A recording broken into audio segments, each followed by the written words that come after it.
Bueno, aquí estamos los viernes de entrevista en Al Mediodía con Solórzano. Gracias que nos acompaña en nombre de todas, todos, aquí en La Razón, que está con nosotros. Hoy tenemos a una ex compañera que creo que fue un factor fundamental en todo el proceso del desarrollo del cultural, que como usted lo sabe es el suplemento que tenemos los sábados en el periódico.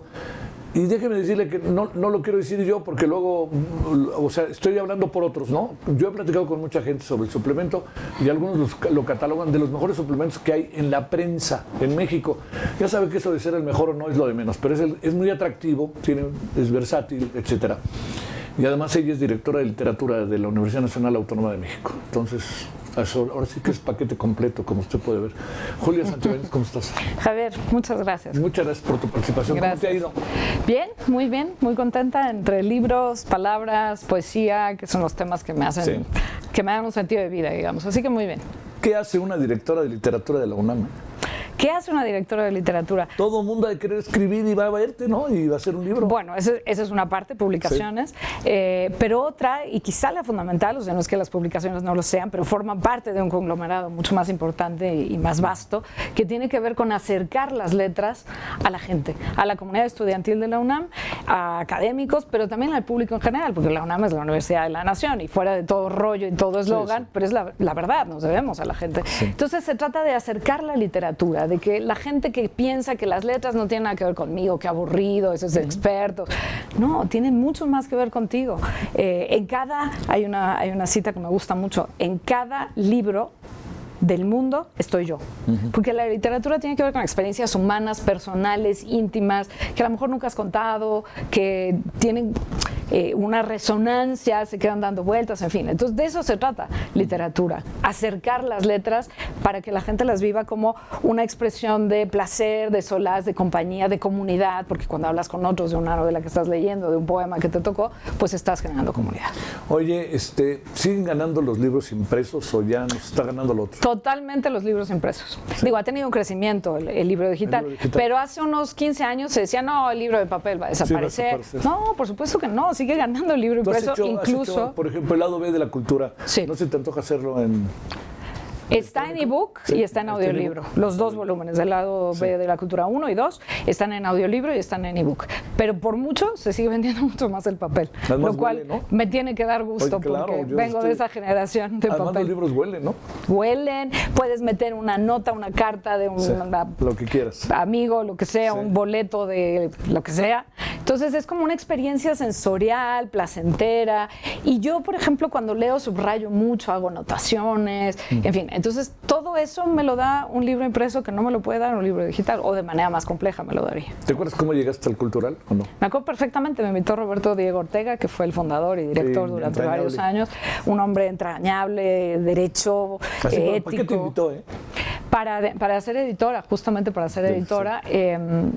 Porque Delia Juárez, quien hoy dirige el suplemento y lo hace estupendamente bien, había estado como editora y se iba, y entonces Roberto Diego me invitó. Él había leído cosas mías, le gustaba, pues un poco un tono desparpajado para acercarse a la cultura, no desde lo monolítico, lo dogmático y lo solemne, no, sino desde otra óptica. Entonces eso me parece que le interesó y entonces me invitó, empecé y estuve muchos años ahí. ¿Cuántos años te acuerdas? 8. Sí. Y luego te fuiste como editora y luego al fallecimiento de Roberto. Pero sigues cada semana Adrián y en Mario. el periódico. ¿Sigo qué? Cada semana. Cada 15 días tengo una columna en el periódico, sí, cada 15 días la columna que se llama La Autora, que por supuesto es un juego de palabras bobísimo, pero pues me encantan esos juegos de palabras de la autora, que se hace la sinalefa y entonces tú escuchas la autora, pero es la autora. Oye, bueno, una parte del motivo de conversar contigo es esta muy leída y muy retuiteada columna que hiciste sobre un rompimiento del silencio que, por lo que entiendo, Julia, ese silencio de alguna manera estaba roto desde antes, ¿no? Sí, estaba roto desde tiempo atrás. Hablemos de qué se trata exactamente para poner en contexto. Claro, para dar el contexto. Trata de un abuso sexual infantil que yo sufrí por parte de mi hermano. ¿Qué edad tenías?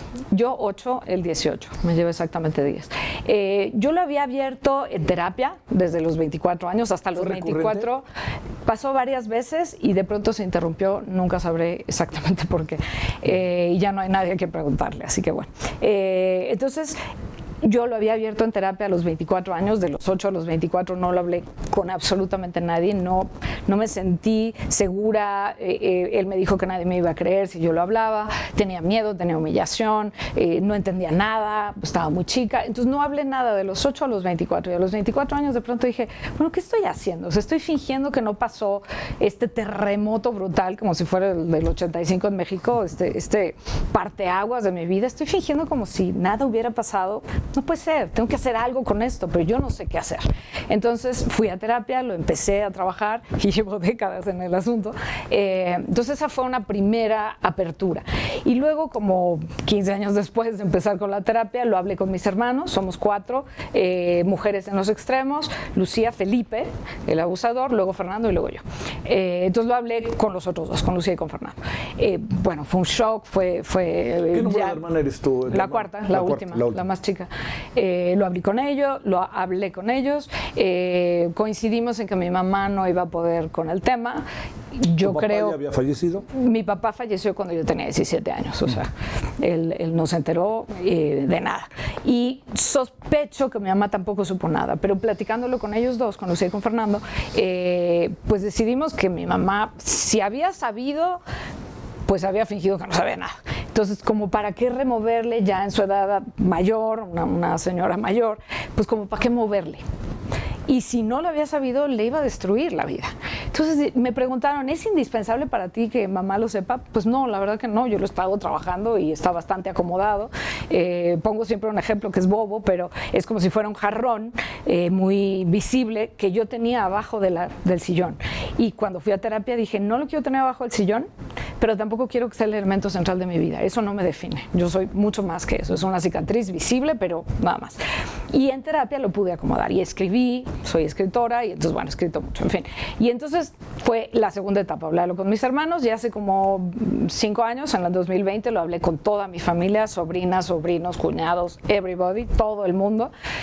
Fue también un shock importante, pero me faltaba el último punto, que era decir el nombre. En mis libros de poesía, tengo 11 libros publicados, ya está muy presente, siempre está ahí la idea del abuso infantil, porque es algo que pues, fue importantísimo para mí, pero me faltaba decir el nombre y yo decidí no decir el nombre sino hasta que muriera mi madre.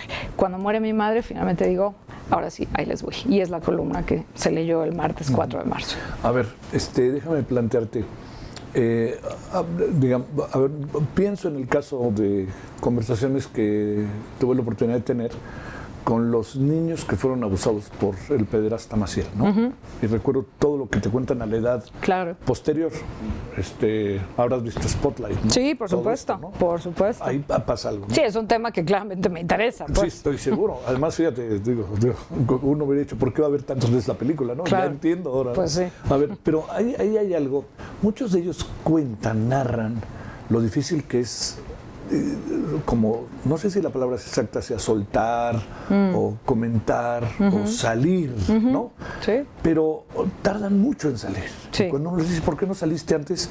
Hay toda una serie de explicaciones fuertísimas. Claro. ¿Qué pasó contigo de los 8 a los 24? 4.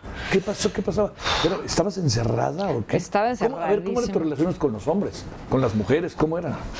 Complicadas. Me volví una niña súper solitaria, porque no, literalmente, perdón por el coloquialismo, no me hallaba. Yo sabía que no era normal lo que me había pasado, que mis compañeros no tenían idea de lo que yo sí tenía muy clara idea. Entonces tenía culpa, tenía vergüenza, sentía que había sido mi responsabilidad. En fin, o sea, era un caos. ¿A buenos amigos y a buenas amigas nunca se los contaste en esa etapa? Jamás. Estabas cerrada. Cerrada absolutamente. Lo que sí pasó, y cómo lo agradezco, encontré los libros, porque me volví muy solitaria y de pronto descubrí la literatura, descubrí los libros. Y dije, ¿qué cosa, no? ¡Wow! O sea, aquí no tengo que hablar, sí. Aquí escucho, imagino, me convierto en otros personajes, viajo, en fin, aquí no tengo que exponer lo que me está doliendo tanto y no sé qué hacer con ello. Y luego empecé a escribir de manera juguetona, por supuesto, jamás planteándome una vocación. Entonces no dije nada, de los 8 a los 24 no se lo dije a nadie, absolutamente a nadie. ¿Qué pasaba con tu sexualidad? ¿Existía o no? Existía, bastante reprimida, bastante incómoda. Me casé muy joven, a los 21, no porque estuviera embarazada, me casé virgen, o lo virgen que se puede ser después de haber sido abusada, pero bueno. Pero sí, como que no sabía yo qué hacer con eso, o sea, como que no entendía con qué armas manejarlo, no tenía lenguaje. Rosa Montero, la escritora española, tiene una frase que me parece iluminadorcísima: no puedes entender lo que no tienes palabras para nombrar. Y yo no me atrevía a decir me violaron. Uf. Porque era demasiado para mí. Entonces, bueno, abusaron, bueno, me tocaron, bueno, me hicieron hacer, pero... Y hasta que llego a terapia, que en esto tiene un papel muy importante la UNAM, yo entro a la UNAM y me abre muchísimo los ojos, entro a filosofía y letras, a estudiar letras hispánicas, empiezo a leer muchísimo, yo ya leía mucho, pero ya de una manera, digamos, un poco más organizada, si se quiere, mucho más voraz, me abre universos que no tenía idea que existían, y entonces digo, caray, yo no puedo fingir que esto no pasó. Porque entonces me estoy haciendo un daño, me estoy engañando. O sea, ¿quién quiero ser? ¿Quiero ser quien vive mintiéndose y luego mintiéndole al mundo? Pues no, esa no quiero ser yo, pero tampoco quiero que me defina. ¿Lo platicaste con tu pareja cuando te casaste a los 20 años? Sí, antes de casarme incluso. Sí. ¿Y ahí qué pasó? ¿Cómo no? No puede ser, ¿cómo es posible? Por supuesto conocí a mi hermano. ¿Fue a la boda? ¿Cómo puede ser? Fue a la boda. Pues porque las familias... Sí. Y eso me parece muy importante enfatizarlo. Y en gran medida, eso quisiera que se quedara la gente de esta conversación. Pasa en tu casa, en la casa de junto, en la de enfrente, como digo en un poema que publiqué ayer, que se publicó en un libro, Pulso Adherido, del año pasado, pero que reposté ayer. Uno tiene la idea, o mucha gente tiene la idea, de que los abusadores de niños o de mujeres adultas inmediatamente los vas a identificar porque aquí dice, soy violador, soy golpeador, y no es cierto, son la gente más común. Tengo las barbas, ¿cómo dices? Piojosa. Piojosa. Son la gente más común y corriente, como quedó claro en el caso de Giselle Pelicot, ¿sí? Que no es un abuso sexual infantil. Y acaba de aparecer otro pediatra, ¿no? Exacto. Porque uno tiene, no yo, quienes hemos sido víctimas, no, pero sí el resto de la gente piensa que son claramente distinguibles. Y no es verdad, son la gente más común y corriente. Esta idea de es un monstruo. No, hay que desmontar eso, no es un monstruo, es un tipo común y corriente que tú saludas todas las mañanas porque es tu vecino, es tu papá, es tu hermano, es tu tío, es tu abuelo. Esos son los violadores, esos son los que están perpetrando canibalismo sobre su propia familia. Entonces, me parece muy importante que lo hablemos y con esta columna pues se me vino una avalancha preciosa, y lo digo así, preciosa, de apoyo, de empatía, de cariño, de abrazos a mí, pero a la niña que estaba tan sola, en fin. Claro. Entonces creo que por ahí va lo que me gustaría destacar más allá de mi propia historia. Mucha gente me decía, ay, ojalá que encuentres la paz. No, yo estoy muy en paz, sí, claro. Créanme que estoy muy en paz, soy una persona que vive con mucha felicidad, pero eso es importante. Esta parte que entiendo que es como... Porque para todos hay que ser como difícil de entender, y para ti misma, ¿no? Uh-huh. ¿Cómo fue desde que pasó varias veces, ¿sí? Cuando tenías 8 años. Uh-huh. Después ya no volvió a pasar. No, aunque él me amenazó cuando yo era adolescente, mi hermano Felipe. Yo debo haber tenido unos... No tengo exactitud de la edad, pero como 14, 15 años, y me fue a recoger a una fiesta, porque mi mamá le dijo que me fuera a recoger, yo me tardo en salir. Y entonces él estaba muy, muy enojado, o sea, es un tipo extremadamente furioso, violento, en fin.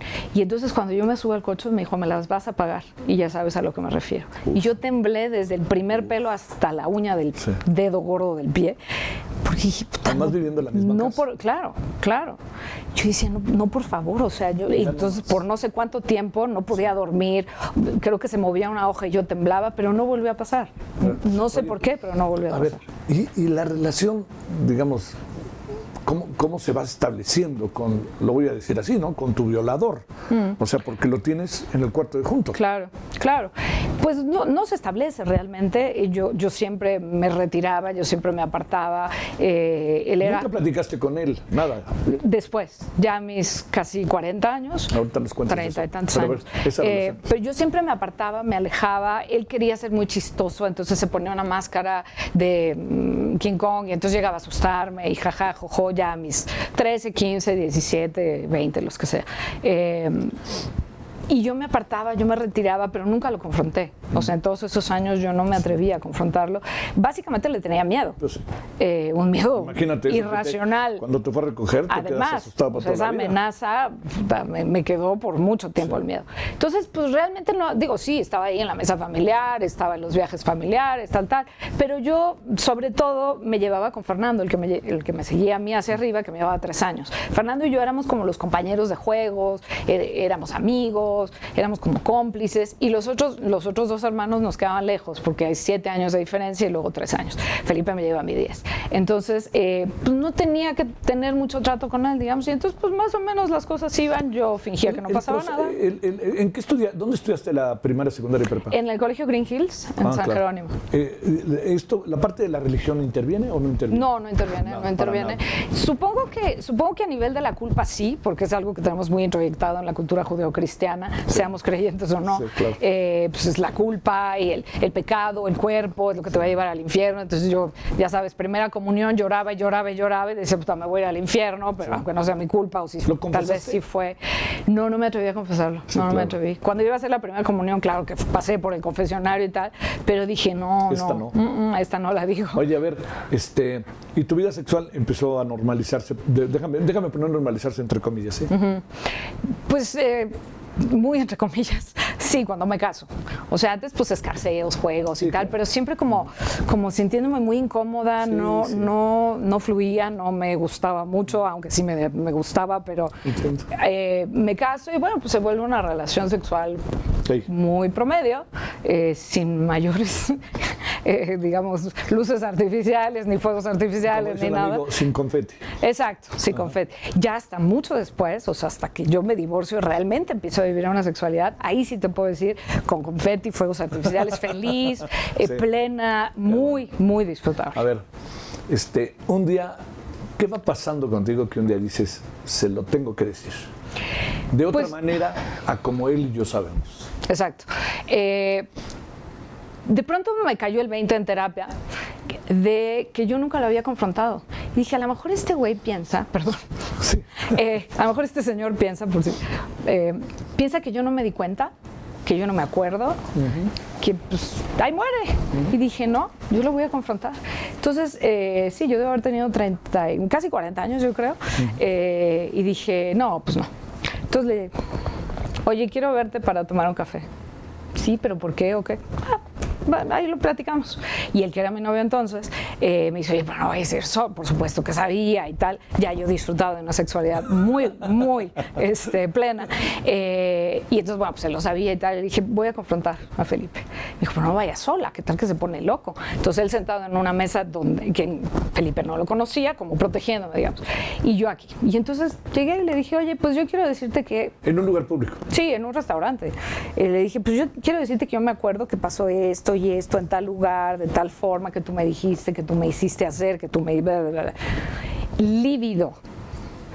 No, hermanita, es que yo creo que tú estás confundida. Yo creo que tú... Le dije, no estoy confundida. Llevo muchos años trabajando en la terapia, te juro que no estoy confundida. No, es que yo creo que tú tal vez malinterpretaste. No malinterpreté nada. Y además no solo soy yo, porque ya he sabido de casos de primas, alumnas tuyas, o sea... No soy la única, no soy el único caso. Porque uno va buscando pues también como explicaciones, alianzas, incluso emocionales, no para hacer nada. Sí. Y bueno, cuando ya un poco lo fui arrinconando hasta el punto que ya no le funcionaba lo de es que estás confundida y no te acuerdas, le dije, estoy 100% segura de lo que te estoy diciendo y tú lo estás también. Si yo tenía 8 y me acuerdo, tú tenías 18, así que tú te tienes que acordar 100 veces mejor que yo.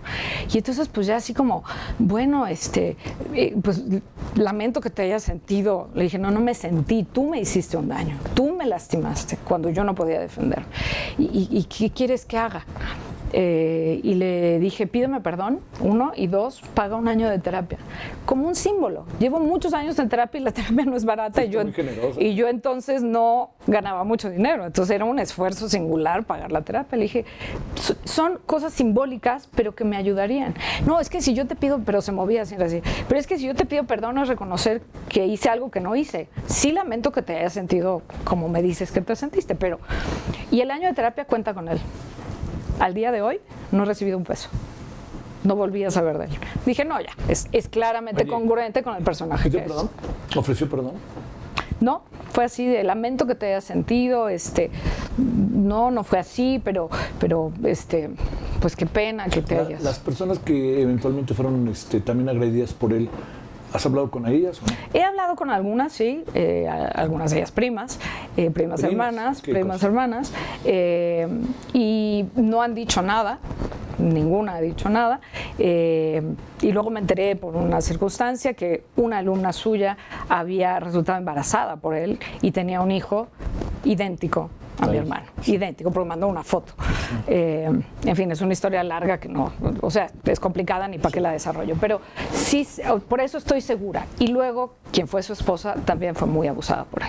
Entonces, no es un caso aislado, y se lo dije en aquel momento. Le dije, no estoy hablando solo de mí. Si fuera un caso aislado, pues a lo mejor podría concedértelo, pero no. O sea, no. Digamos, no es que saques conclusiones, ¿no? Porque todo va cambiando. Tiene una esencia, pero va dando diferentes interpretaciones, en matices, más elementos, etcétera. A ver, primero yo te diré, no es tan fácil. Tú lo puedes ya ver fácil, pero el lector... Yo sé. Y que me cuentes a mí y que los que estamos aquí veamos y escuchemos, no es un asunto tan sencillo. Pero te pregunto, ¿qué te han dicho o qué alcanzas a apreciar? No de los que conoces, sino de los que no conoces. Eso ha sido muy interesante y muy doloroso. Por una parte, profunda empatía, cariño, solidaridad, no hacia mí, sino también hacia la niña que estuvo tan sola, que se aventó de los 8 a los 24 sola en su mundo. Caminando cuando tenías 9 años, 8 años yendo a la escuela, y yo digo, oye, sí fue muy fuerte. Hasta ir al baño, ¿no? No te puedo decir que no, por supuesto que fue brutal. Y además, oye, cerrada en ti misma, ¿a quién se lo cuentas? Yo creo que de ahí me vino como una soledad, en el mejor sentido de la palabra hoy. Soy una persona muy solitaria, pero que disfruta profundamente su soledad. Es mi espacio muy cómodo, donde creo, donde escribo, donde me río, en fin, o sea, lo logré por azares del destino y luego por un trabajo terapéutico importante, como darle la vuelta y convertirlo en algo que no me lastima, que me permite escribir. De hecho, trazo mi vocación, soy escritora, a eso me dedico en la vida, ¿no? A hacer gestión cultural, a escribir, en fin. Pero se me fue de lo que te estaba hablando. La reacción. Las reacciones. Muy empáticas, muy solidarias, mucha gente diciendo abrazo a esa niña, y varias veces se me ha hecho un nudo en la garganta, no por la que soy yo hoy, sino diciendo, ¿cuándo esa niña se iba a imaginar que se sentía tan sola, que estaba tan sacada de onda, que no se atrevía a decir lo que se sentía culpable? ¿Cuándo se iba a imaginar que iba a tener esta red de apoyo? ¿Lloraste mucho? Sí. Toda la noche. ¿De qué me hablas? ¿De entonces o de ahora? De entonces y de ahora. Entonces lloraba mucho, sí, lloraba. ¿Ahora todavía lloras o menos? No, mucho menos, ¿eh? Lloré al escribir la columna, sí, porque pues contacté mucho con esa niña. Pero el día que salió, mi gente muy cercana, mi familia, mis sobrinas, el viudo de mi hermana, mi cuñado, pero pues es que es como mi hermano, en fin, mi círculo, mi hija, mis amigas, mis amigos, en fin. Oye, ¿cómo estás? Oye, no sé. Yo le decía, estoy feliz. Puta, estoy sacando la champaña, claro. Me siento liberadísima, me quitaron un edificio de encima y tal. Entonces, vuelvo a las reacciones. Sobre todo eso ha sido muy enternecedor, ¿no? Muy agradecible. De veras lo recibo como muy emocionada. Pero hay un costado muy doloroso que tiene que ver con que he recibido, te gustan, no las he contado, pero deben ser 50 confesiones de personas que me dicen, yo también fui abusada, sobre todo mujeres, pero también unos 3, 4 hombres. Yo también fui abusada y no me he atrevido a decirlo. Espero un día poder hacerlo. Inclusive casos todavía más fuertes de familiares que me cuentan, a mi hermana, a mi hija, a mí lo que sea, la abusaron y se suicidó. Wow. Y yo digo, eso es muy doloroso, eso es tremendamente doloroso, porque eso es a lo que lleva el silencio. Sí. Entonces, yo esperaría, ojalá, desearía profundamente, no me comparo para nada, pero con Sasha Sokol, cuando el caso de Sasha Sokol, que mucha gente salió a decir, pues también Luis de Llano o X otros en el mundo artístico, en fin, que mucha gente pudiera tener esta... digamos, este empujón de confianza de que no pasa nada, al revés, te vas a sentir mucho mejor. Es un paso que reivindica a la niña que fui y que yo se lo debía desde hace mucho tiempo. Entonces están esas dos reacciones. Oye, digamos, es la terapia, es la literatura, son muchas cosas, pero así, tú Julia, ¿qué piensas? ¿Qué fue lo que, pum, detonó que fueras a enfrentar a tu violador?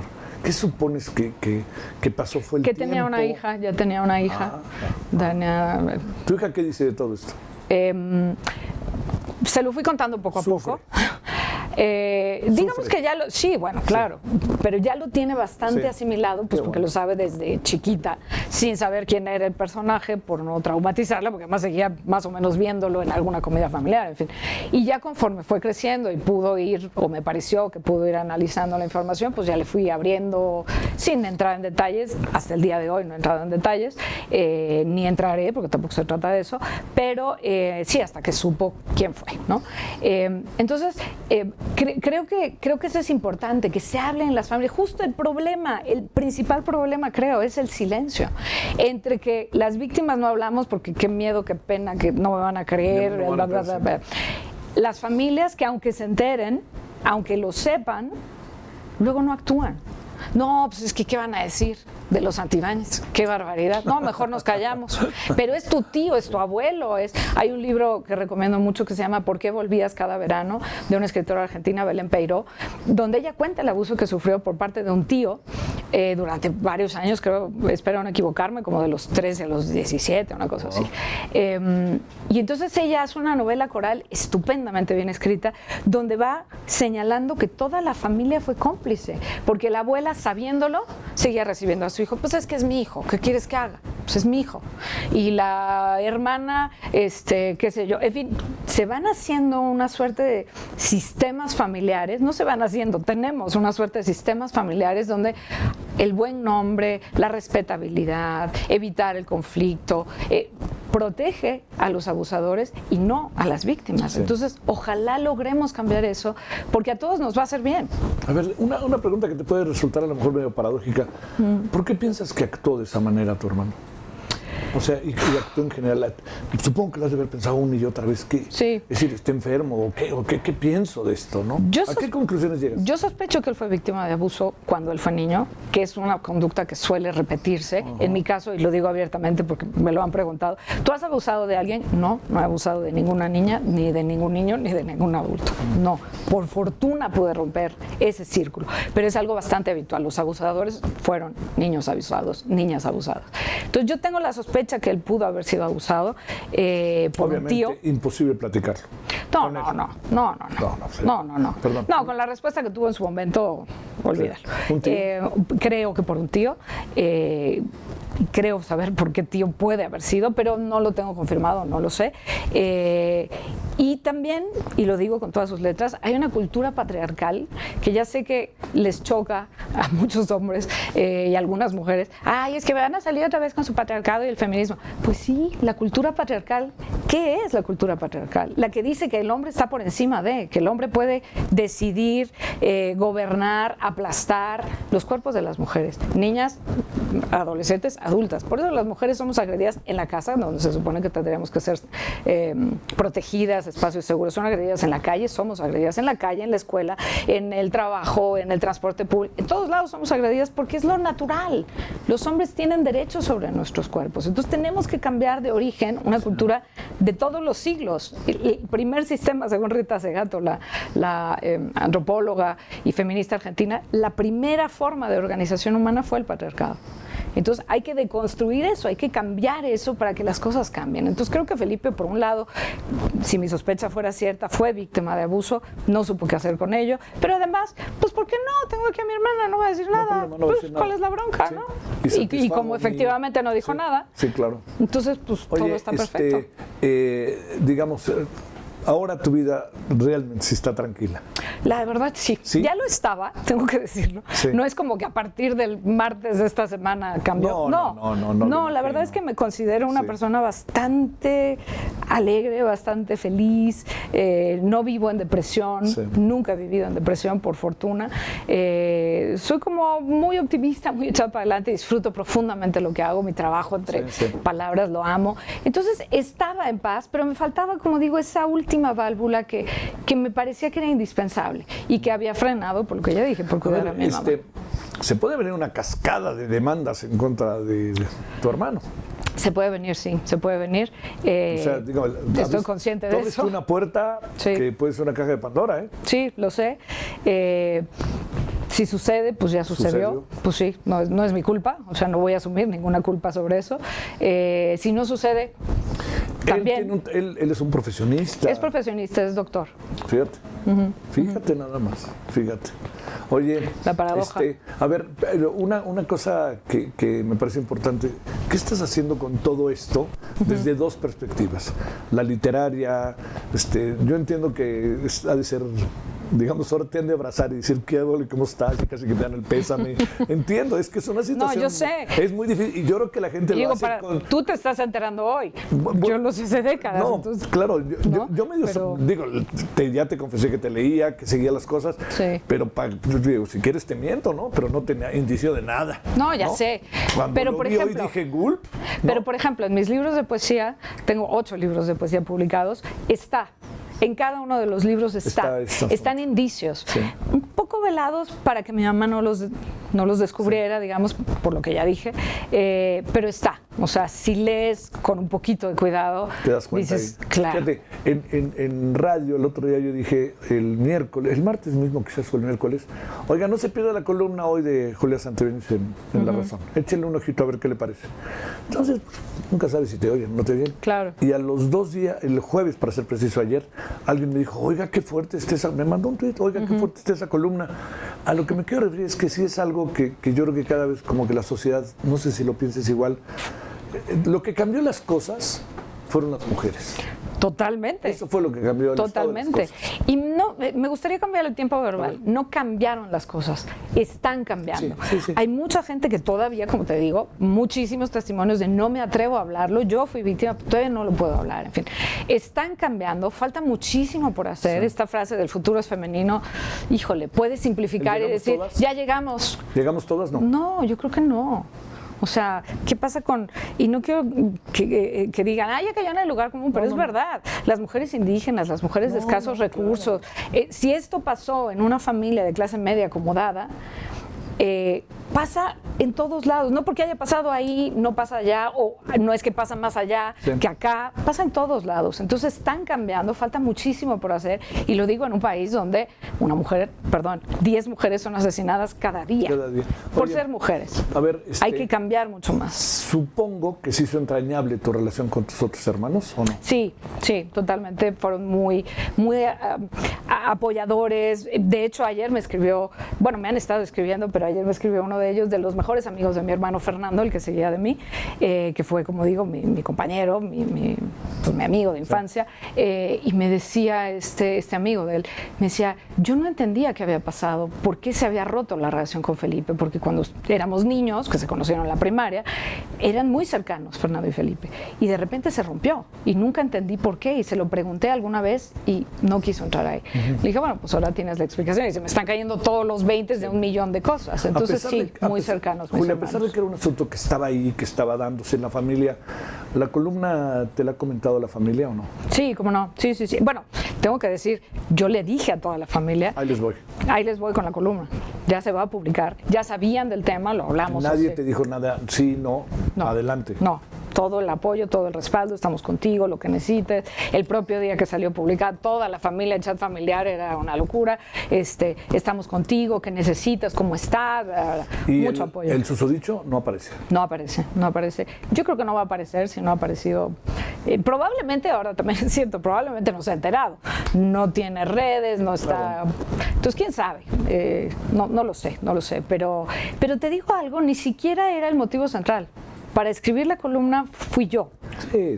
Más que él. Sí. O sea, era yo, decírmelo a mí, decírselo a la niña, aquí estoy, aquí está la adulta protegiéndote, perdón por tardarme tanto, pero aquí estoy yo. Si él se entera o no se entera, secundario. Es secundario para mí, para mí. Ojalá abra la puerta para que si otras personas fueron abusadas por él, pues también salgan, pero no era el motivo central, o sea, no es voy a buscar. ¿Qué edad tiene ahora? 68. Híjole, fuerte, ¿eh?